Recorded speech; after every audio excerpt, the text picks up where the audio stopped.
Good evening, everybody. This is V3Cast, episode number 3.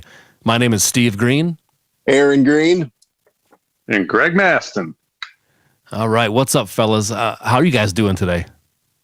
Pretty good. Rock and roll, whatnot. Rock and roll and whatnot. Hey, I'll drink to that. Speaking of that, what are y'all drinking? I have here, you guys know how I love ginger beer. So I have Trader Joe's version of ginger beer. And you know what? It's pretty good. I've never had it before. I decided to get it today. Not too shabby. Cheers. Not good. Man, I could spend some time in Trader Joe's. I have this thing I've been looking forward to for a while, this Forge beer. Our old band was Forge. Some people would know that. And Greg always has the first access to the cool stuff, like he lives in California or New York or something. So he was able to pick up this Forge beer and get it to me. So I'm going to try it right now for the first time and see if it lives up to the name. Is that an ice cold beer, or do you drink that room temperature, that kind? I think I don't know. This is cold, but I think that people drink stouts lukewarm or something, right? Greg, you would know that. Yeah, I mean, it depends. I mean, in Europe, in Europe, probably, but Americans tend to drink their beer cold, but it's got to be cold. So I'm curious to see your face when you take that first sip, because it is a pretty strong. It's a pretty strong one. Don't be scared. Aaron might not make it through this episode.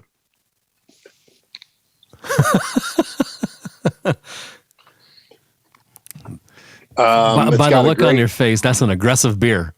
I don't know. Hold on a second. Got to give it a good fair chance.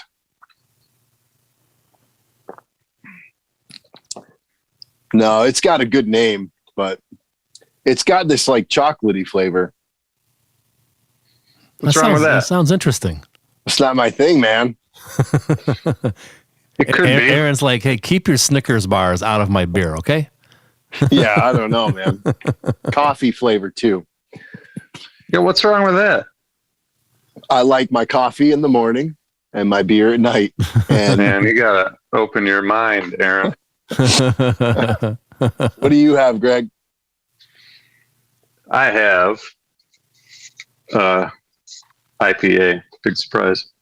It's a collaboration, Three Floyds with Pig Destroyer, which is a grindcore band. And it's called Permanent Funeral. Man, look how good that can art is. All of your beers, Greg, have the best can art. Well, what was last week? The tiki stuff, right? That was awesome. Yeah. Three Floyds doesn't mess around with their label art. That's for sure. Man, that's fantastic. Pretty sweet. It's cool. And it's a good beer. Cheers. I wanted to ask you guys, because I just watched it, and I know we all have a deep love of Star Wars. I watched the Book of Boba Fett trailer, and I cannot wait for it to come out. I looked, and it's December 29th, of course, on Disney Plus. But the trailer looked amazing. Have you guys seen this? Yes. Looks awesome. Of course. Why would I be wearing this hoodie if I hadn't seen it, Steve? Yeah, it's crazy because it's like a 30-year wish fulfillment for all the kids who were bummed to see Boba Fett go out like a punk in Sacrlacc, and people wished for decades for him to come back, and it was like, well, it's never going to happen. I remember telling friends it's never going to happen. Just stop writing that in your head. But then, Jon Favreau and Dave Filoni come along and say, we're going to grant your wish. Here you go. That's right. It's never too late. Right. We all thought he was getting slowly digested over 1,000 years, but apparently something else happened. We don't know, but probably this will tell us. Yeah. I'm glad you brought this up, Aaron, because one of the things I tell my brother all the time, and if you guys have met my brother, you know how obsessed he is with Boba Fett. He has a Boba Fett tattoo. Yep. Yeah. So like one of the things I always tell my brother is he's like the weakest bounty hunter. He gets killed by like a blind Han Solo.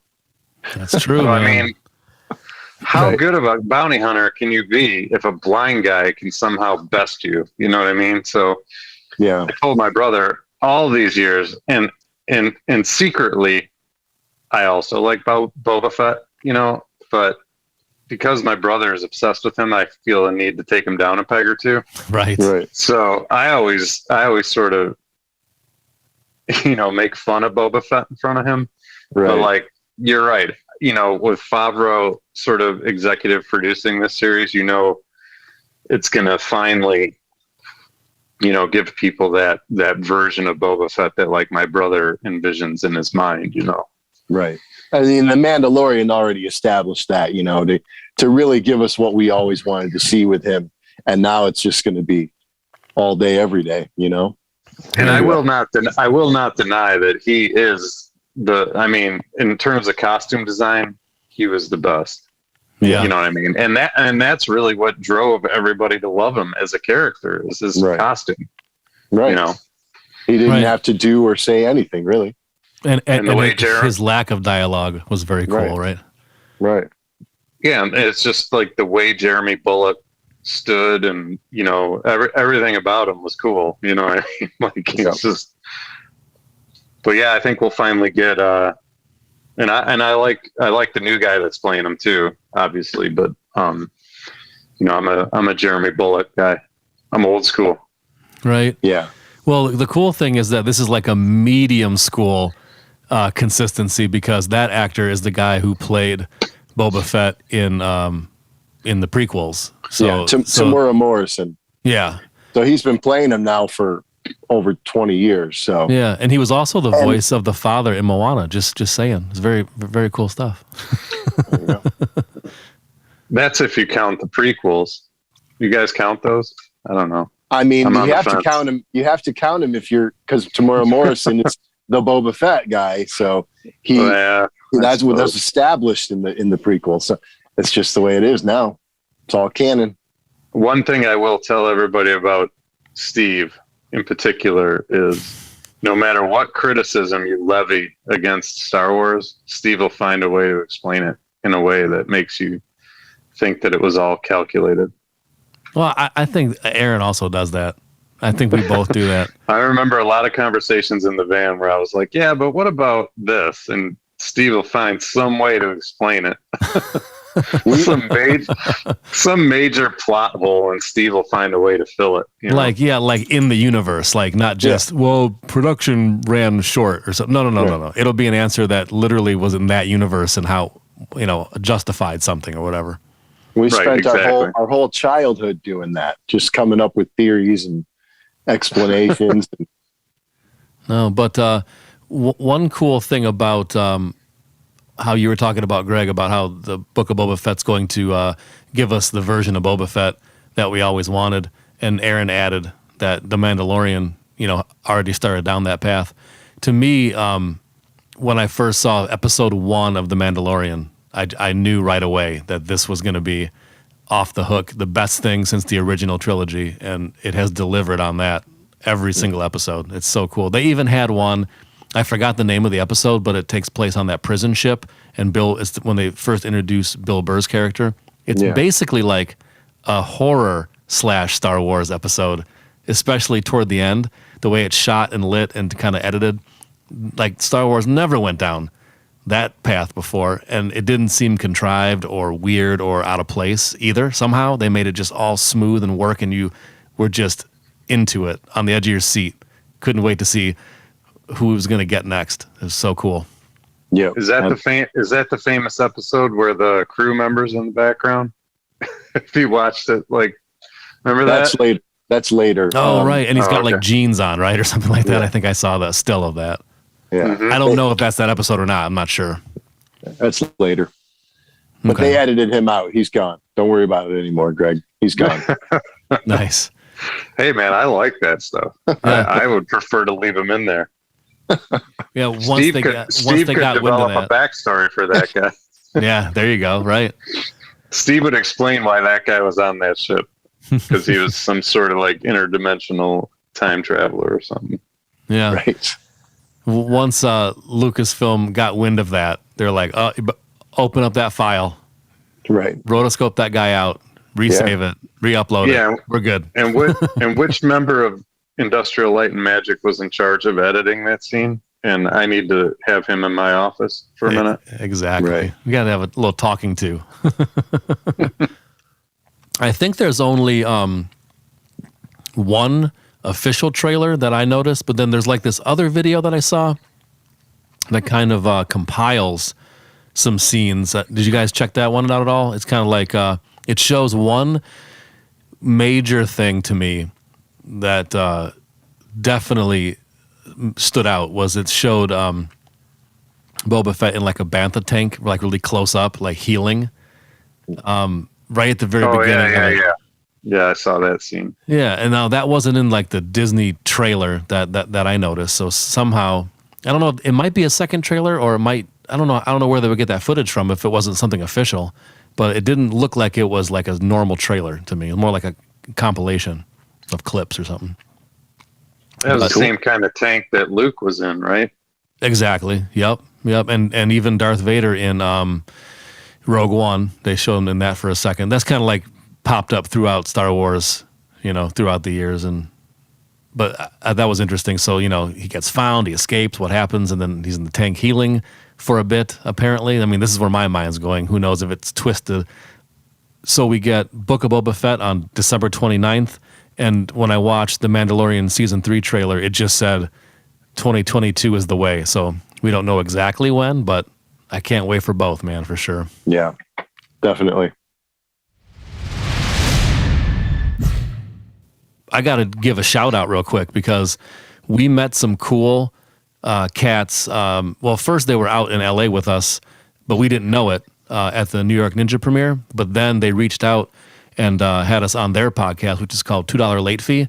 And they sent us a box of goodies, and we got it last week. So I have their T-shirt on. Nice. There you go. Yeah, I got my T-shirt, but I wasn't gonna. I don't want to be that kid in school that wears the same shirt as everybody. So that's important, man. I'll wear mine in a different episode so they get more mileage out of it. But yeah, those guys. That interview was great. Like those guys, as much as we know, they know 100% more. It seems like. Oh, deep dive knowledge, man, for sure. Those guys really, really know their stuff. Oh, although, in all fairness, according to Dustin's own words, he usually doesn't know, but Zach really knows, I guess, right? That's their kind of like dynamic. Yeah, and we got and we had Zach, right? So we were up against it. Yeah, exactly. Yeah. Too bad we didn't have Dustin, then we would have won every prize. Yeah. Aaron came through for us, so I remember that. That's right. We still did pretty well. We sure did, man. Yeah, right when I was like a deer in the headlights, Aaron came in with the very correct answer. He was like, I got it. Bam. I'm like, oh, thanks, Aaron. Thank God. They don't give away too many spoilers. That's on their Patreon. They want you to go check that out. That's right. That's right. Yeah, so go check out the Steve, $2 late fee. Checking it out. That's right. That's right. We're just checking it out. So you should go check out the $2 late fee podcast. Now, our next bit of business is our news. We always have to be giving you a little bit of Voyager 3 news. And first, we have to all say a humongous thank you to everybody who bought a whole bunch of stuff on our Black Friday sale. We definitely shipped a lot of New York Ninja CDs and cassettes out, so thank you to everybody for that, for sure. As a matter of fact, the Plutonium Killer Green cassette is sold out now. There's a low number of Vengeance Red cassettes left, so if you want one of those, you have to act fast. I think there's probably like 25 left or so. And since it's getting cold outside, Aaron, is it cold outside today? It is very cold and super windy. That's right. In Michigan, yeah, it's miserable. Yes, indeed. So we have 2 flavors of hooded sweatshirt now of New York Ninja. The zip-up hoodie has the Voyager 3 logo on the front and the Sketch Ninja on the back, and the pullover hoodie has the Sketch Ninja on the front. So get you one or both at Voyager. I'm getting one. Yeah. Yeah.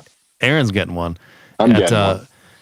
voyag3rstore.com. All right. Our next order of business is music. We make music, we listen to music, we love music. Right, Greg? Yeah, man.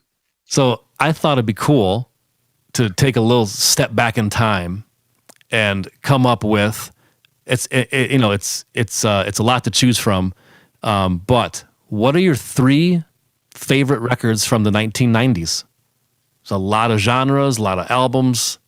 Some bands put out 2 albums, or more during that decade. So, it doesn't mean that they're your only favorites, of course, but give me 3. And maybe if you have a little anecdote or a little tidbit or a story about that record, go ahead. Who wants to go first? All right. So I started, you can never go wrong with Beastie Boys. This is Ill Communication. Greg, didn't I tell you? Steve, you called it. Steve called it. He knew you were going to pull the Beastie Boys. Beastie Boys have been part of my life since I was 11 years old. And I love every album they ever put out. They were kind of part of my introduction to punk rock. I already knew rap when they came out, but when I discovered that they were a punk band when they started, I was already only getting into punk a little bit, but it was like that was part of the discovery. But also just they carried me through all the 90s into the 2000s. Whenever I hear Beastie Boys, I think of my old summer camp, among many other experiences I've had. I've seen them live a bunch of times, but they were really special to a bunch of people at my old summer camp, and it was always a huge big deal because their albums would always come out in the summer. So at least in the 90s. So it was always a big deal when a new Beastie Boys album came out, because then we'd be trying to figure out the lyrics, which was not easy to do. I'm still to this day learning or picking up on lyrics that they put out 30 something years ago. I definitely hear that, and for me too, it's like one extra step is you may have known what they're saying, but in being 20 or so years wiser, now you know what they were talking about. You know what I mean? Like you were like, oh, that's what that means. Okay, cool. Yep, absolutely. Which one did you hold up, Aaron? That was Ill Communication. And I could have chosen from the glare. I could have chosen any Beastie Boys album from that decade, but did Paul's Boutique come out in the 90s? That was 89. Right. I might even prefer Check Your Head to this one, but it doesn't matter because you just can't go wrong. This has Sure Shot on it, and does that have Root Down on it? Root Down. It has Sabotage. Come on, man. Come on. I know. Yeah, it's a masterpiece. There's only can't mess with that. 20 songs on this thing, so you just can't go wrong with it. Another one is Wig, who's one of my all-time favorite bands from Ann Arbor, Michigan. Local band. Yes. They we hero worshiped them, and they knew it. We were not shy to tell them that we looked up to them, and we loved them. We gush around them. Definitely Voyager 3 guitar wise is heavily influenced by Shergan, the guitars from Wig. I'll admit that. I'm never afraid to admit my influences. But they were an amazing band. They never got as big as they should have. But the one thing about this album is anyone I've ever played it for, any friend I've ever met that I actually happened to say, hey, check this out in the car or whatever, they always loved it. First listen, they always loved it. So this one is called Wireland. They had 2 major label releases on Island Records, and this was just a masterpiece. It's amazing. Oh yeah, and then I love those albums. We'll skip ahead a little bit to the late 90s to Clutch, Elephant Riders. This was the first album I got into from Clutch because, by the way, Clutch. I'd heard them a little bit, and I knew a lot of people who liked them, but there was something about them that didn't click with me. I'd heard them a bunch of times at different venues when we were setting up to play, or after we played. I'd hear Clutch anywhere in Ohio we played. I'd hear them in Michigan. They were already big, but I couldn't dig it. And but one day we had played in Dayton, Ohio.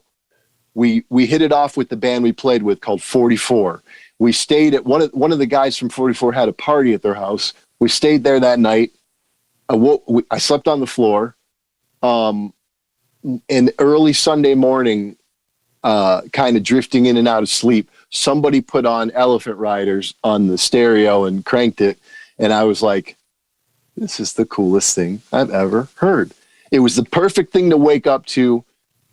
Dayton, Ohio is a great place. It's South Ohio, so it's almost in Kentucky, and it's like almost, and hearing Clutch at that moment, at that time, feeling good, you always felt good when you play a show. After the show, the next morning, you're living that life where we were about to head back to Michigan. Hearing Clutch that day, Elephant Riders, it was just perfect. And I was like, what is this? What album is this? And they told me, and I got it when we got home that day. So yeah, those three. I mean, I could have picked 20 others, but let's go with those three for the 90s. Those are really impactful albums for me.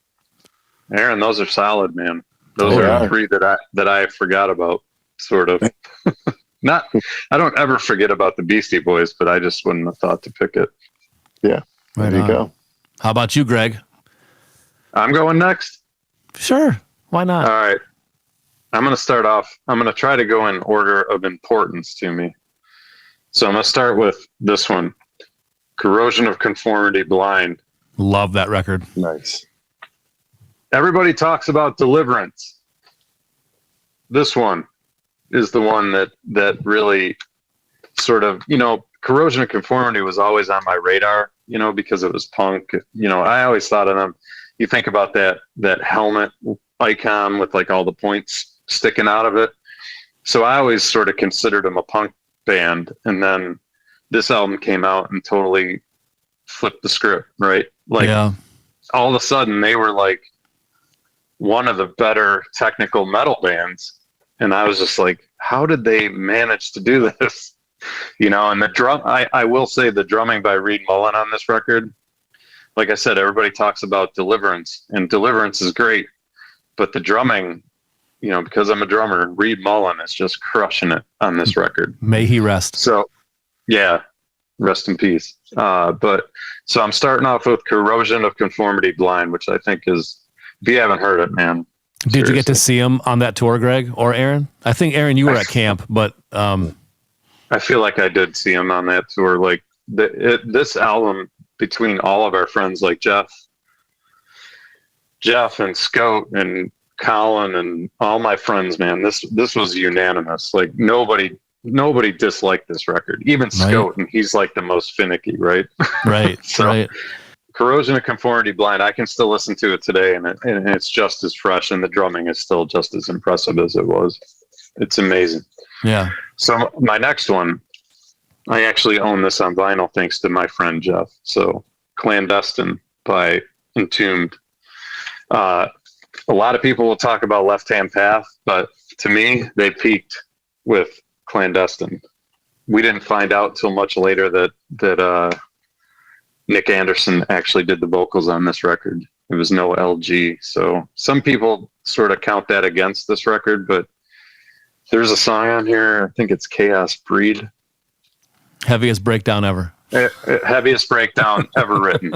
Like you get to the middle of Chaos Breed, if you've heard something heavier than that, I don't believe it.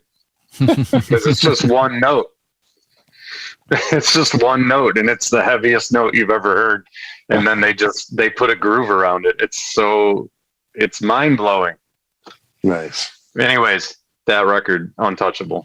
In my opinion, there'll be some diehards that are going to tell me Left Hand Path is better. I hear you, but this is my record, Clandestine. There you go. And then the creme de la creme of the 90s. Skinny Puppy, Too Dark Park.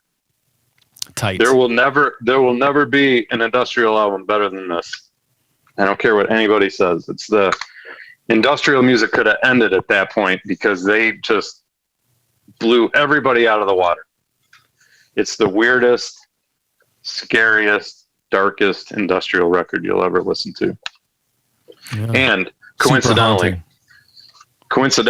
when this was coming out was right around the transition from tapes to CDs, and everybody started everybody's talking about CDs and how clear the quality is and how much better, and how perfect the recordings are when you listen to them on CD. So the very first CD I ever bought was this one. This is the very first CD I've ever owned, and I would never get rid of it. Nice. So that's it. That's my top 3. Skinny Puppy, Too Dark Park is untouchable in the industrial realm. Yeah, it really in the any album, it's untouchable. But I do have some honorable mentions. I got 2 of them. One of them is Meshuggah, Destroy, Erase, Improve, which I think sort of set the bar for what was going to happen in metal coming up. Yeah, definitely. You know, you talk about bands like Gojira and some of the other, you know, really heavy stuff that started to happen later on. Meshuggah with Destroy, Erase, Improve, that album is flawless. It created that genre. And then the other honorable mention, because I'm a diehard thrash fan, and I actually have the hat. For those of you who recognize it, the Haunted self-titled record is one of the best burner thrash records, right up there with Rain and Blood in my book. So that's it. I haven't heard the Haunted in a very, very long time. I'm going to have to revisit that. That self-titled record is untouchable. What do you got? Okay, I have a collection here. Super solid picks, by the way, Greg. Now I have to go listen to all this stuff and remember how much I like that stuff. You won't be sorry. I know it. Okay, so I have 3. This is no particular order or anything like that, but the first one would be Death, the album Human, which came out in October of 1990. I think all of us liked Death before that album came out. But when Human came out, it just totally turned everything on its ear. I mean, they mixed jazz, like Chuck Schuldiner mixed jazz, jazz fusion basically with death metal. Paul Masvidal on guitar and Sean Reinhart from Sean Reinhart. That's right. May he rest too. Jeez, man. Yeah, it's ridiculous. Jeez, I know. Sad. But those guys from Cynic brought this whole other flavor. And I also know for sure that Sean Reinhart was a Bill Bruford fan, because on Cynic's debut album, he had all the Simmons drums going. So kudos to him. But yeah, when Human came out, at first I didn't even know what I was hearing. I had to listen to it 3-4 times to kind of wrap my head around what the heck was going on. It was so different. Like, maybe now people might listen and go, what do you mean? It's just a death record. But you have to understand that in 1990, there was nothing like that I had ever heard, or probably most people had ever heard.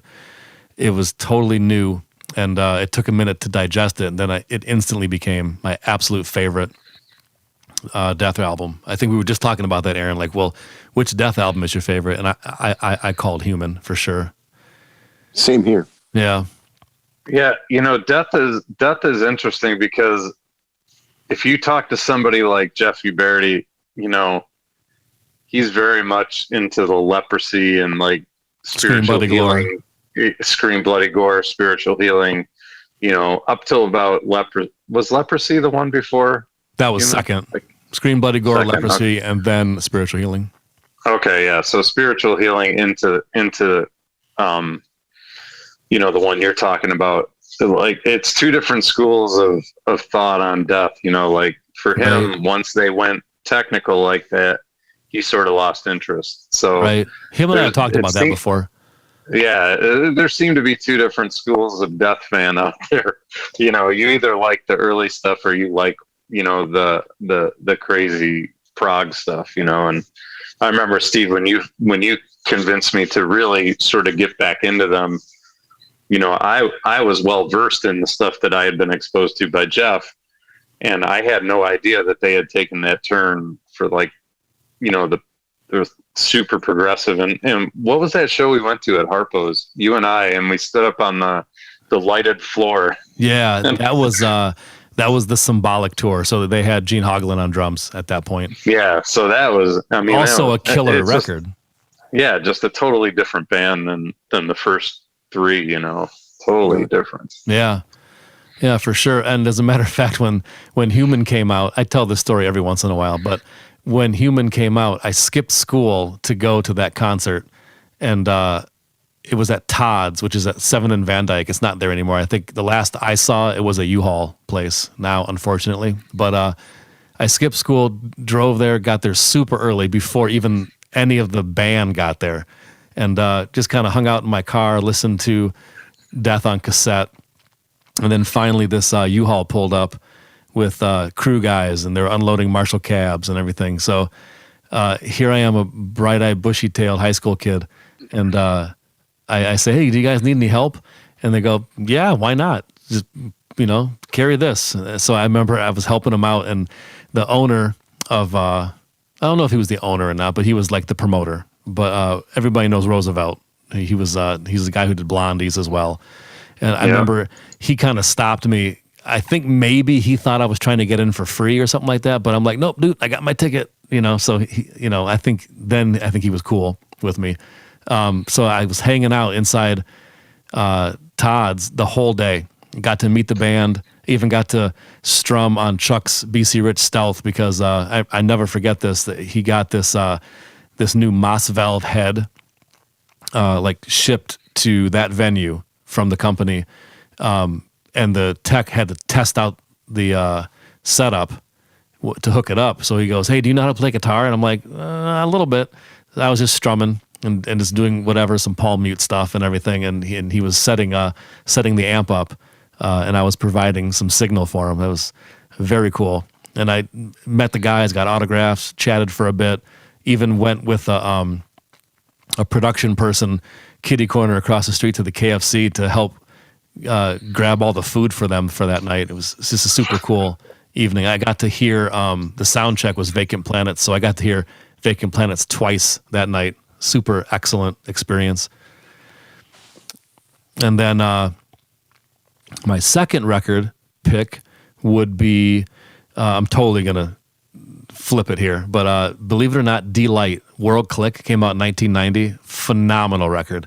I listened to it all the time around when it came out on cassette, and then for many years didn't listen to it at all. But about 4 years ago or so, I went over to a record store over here in the Detroit area, Melodies and Memories on Gratiot, and they had a used copy of it, and I'm like, oh man, I haven't heard this thing in forever. So I bought it, and I've been listening to it quite frequently since then, kind of remembering it or kind of rediscovering it. It's such a great record. The low end on it is phenomenal. The DJ choices of like the samples and the beats put together, super cool and tasty. Even now, I think it held up really great. And her vocals, obviously, very good. Hey, Alon, before you move on to your third, because I want to keep everybody in suspense. Another record that occurred to me that is personal to the three of us is, and nobody picked it, so I want to mention it, is the Prodigy. Remember that record? Yeah. Didn't that come out in the 90s? Totally, it did. Yeah. Fat of Do you know? Yeah, we remember that night trying to drive out of New York City, and we thought that we could just drive out of New York City and find some cheap hotel within, half hour.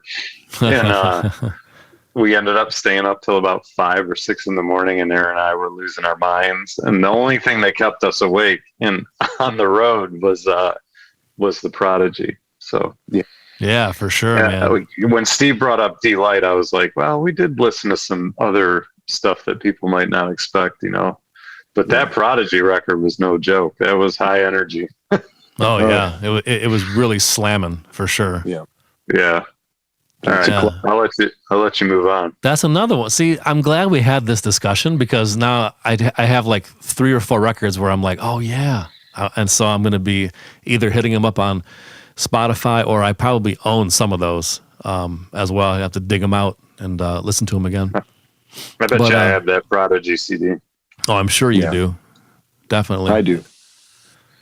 Yeah, I never owned it. I think I just listened to your guys' ones. I'm pretty sure. I don't think I ever owned that one.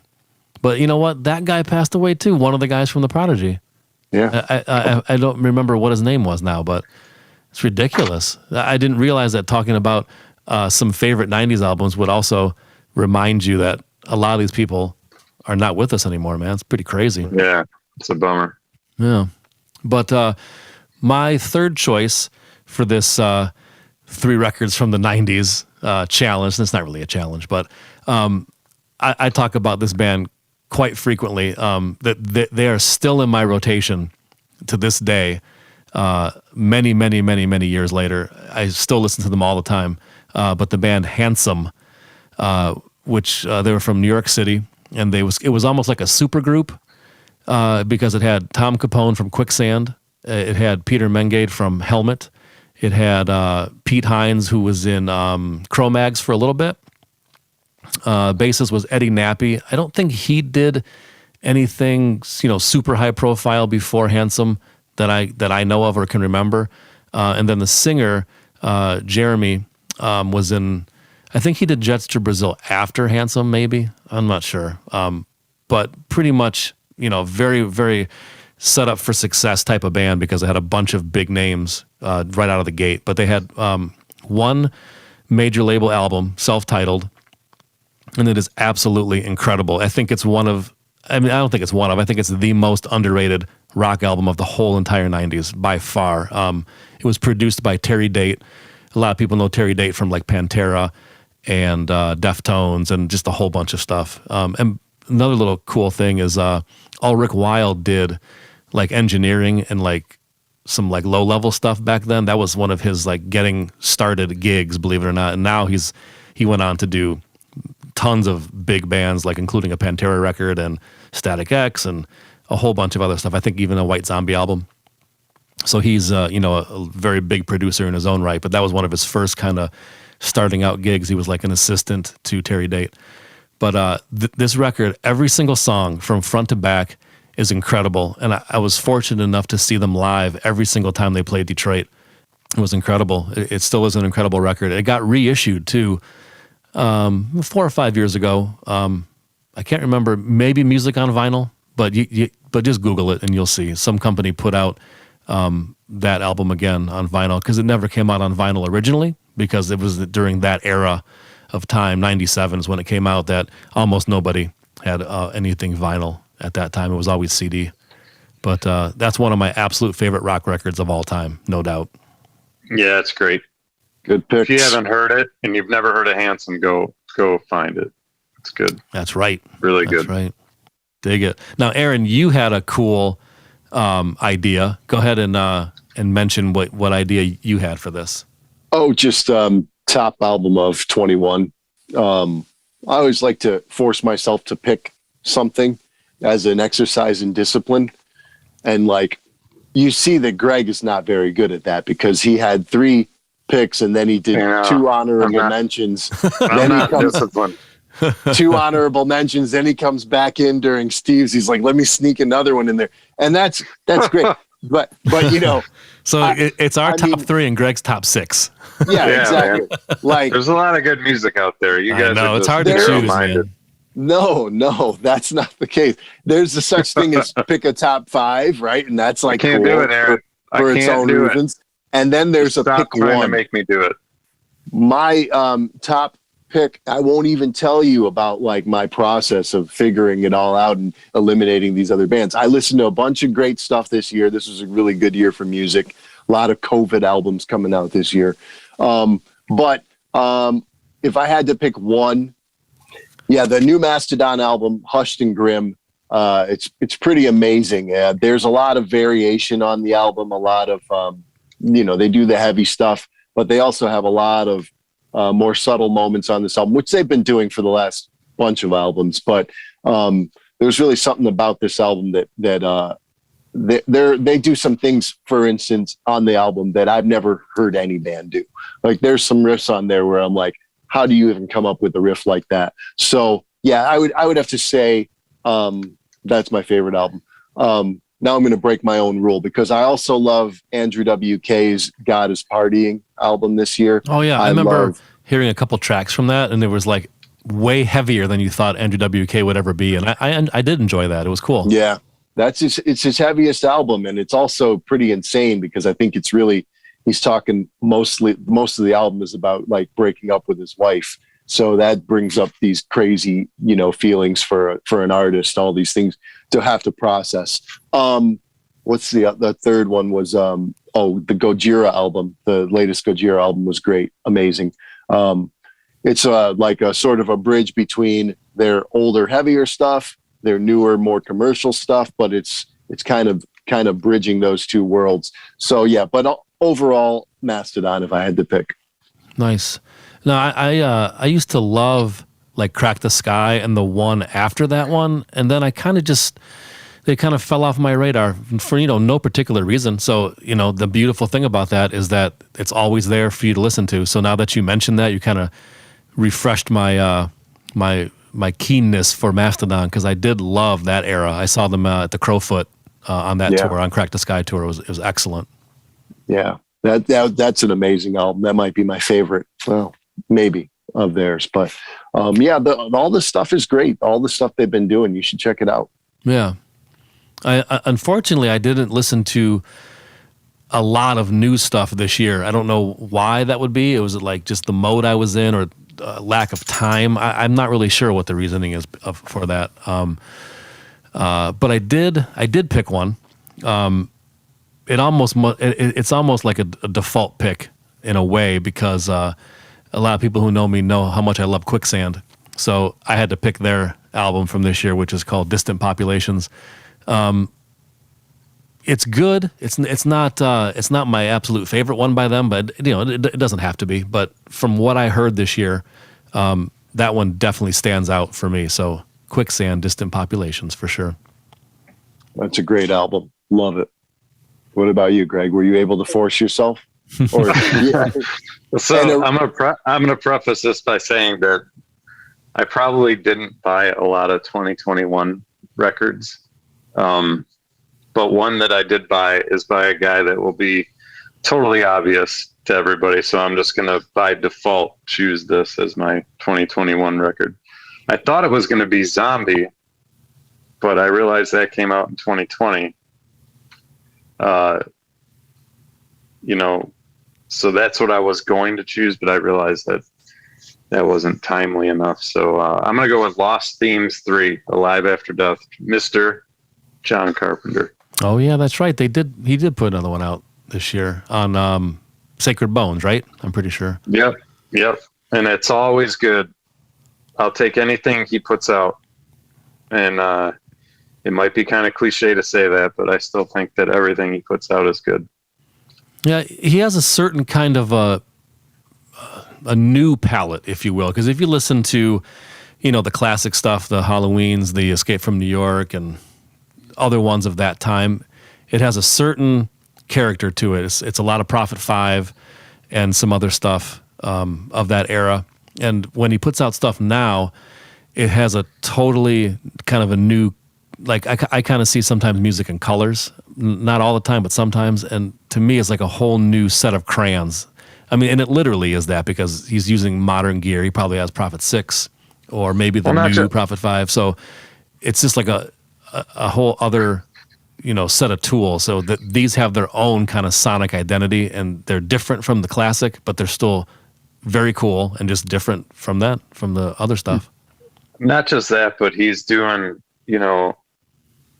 his son Cody is involved, and that guy Daniel Davies is involved. So yeah, I don't know. It seems to have more of like a band vibe to me, and definitely, like you said, it sounds different for John Carpenter, which I like. Yeah. And I don't know. I didn't buy a whole lot of like modern 2021 records, so this is what I'm going with. You guys know me. All I'm buying is old soundtracks, pretty much. But yeah, I just got Gremlins on vinyl. I mean, that's sort of where I'm at. Right. So I'm gonna go with John Carpenter. Sweet, man. How do you like that, Aaron? Lost Themes 3. I'm glad you actually chose something from this year. I know you were trying to do a freaking reissue. You're like, well, this is what was the one you wanted to do? Was it Gremlins? No, I don't know. It was some reissue. That's not a reissue. Yeah, I actually found an OG copy of that. But Man, there's a million of them. If we're gonna do reissues, then I would have picked Orange 9mm. Pretend I'm Human for sure. That's my pick. That's my pick. Right. Yeah, they're good too. Man, which by the way, I'm still waiting on that. I know that they've had a little bit of the record company that's putting that out has had a little bit of manufacturing delays. Not their fault, but I'm patiently waiting. And when I finally get my copy of Pretend I'm Human, I'm going to enjoy it so much. Yeah, I'm going to blast. I remember what it was, Aaron. What? The Running Man. Yeah. Well, I mean that's it's so good. Awesome. It's so good. But it's from 1987. It isn't though. It just came out. I just got it. Dig I'm it. counting it. All right, so what a killer episode, man. Let's recap it. We talked about the Book of Boba Fett and how cool the trailer looked, and which also segues us right into how great season 3 of The Mandalorian is going to be. So we have a lot of stuff to look forward to for this winter time and into the spring. I'm just guessing it's going to be spring, but whenever Mandalorian comes out next year. We definitely have to say thank you to everybody who's continuing to buy the New York Ninja score from us. Thank you. You guys are keeping us running to the post office almost every day. We really appreciate it. And we discussed our favorite 3 albums from the 90s, or for Greg, 6. and we put a spotlight on our favorite record of 2021. So again, we definitely have to say thank you, and make sure to visit the Voyager 3 store, voyag3rstore.com, and get yourself a copy of the New York Ninja Blu-ray too from Vinegar Syndrome, so that way you can see the film as well as hear the soundtrack. So that there you have it. Does anybody else have anything? Second copy. Oh, did you really? A second copy of New York Ninja. Man, nice. Greg's our biggest supporter of ourselves. No, I bought the Blu-ray, man. I'm supporting Vinegar Syndrome. Yeah, I hear you for sure, man. That's awesome. And I got a shirt. Sweet. Which one? The black I Love New York Ninja or a Vinegar Syndrome shirt? That's right. I love New York Ninja. Very cool. You gotta support those guys, man. Yep. You got that right, because they might need us to do another film soon. Who knows? I hope. We can only hope. All right. Well, let's play some shows in 2022. I know. Yes. I can't wait to get back on stage for sure. We will. Just don't you worry. So this has been V3Cast episode 3. We'll see you guys again soon.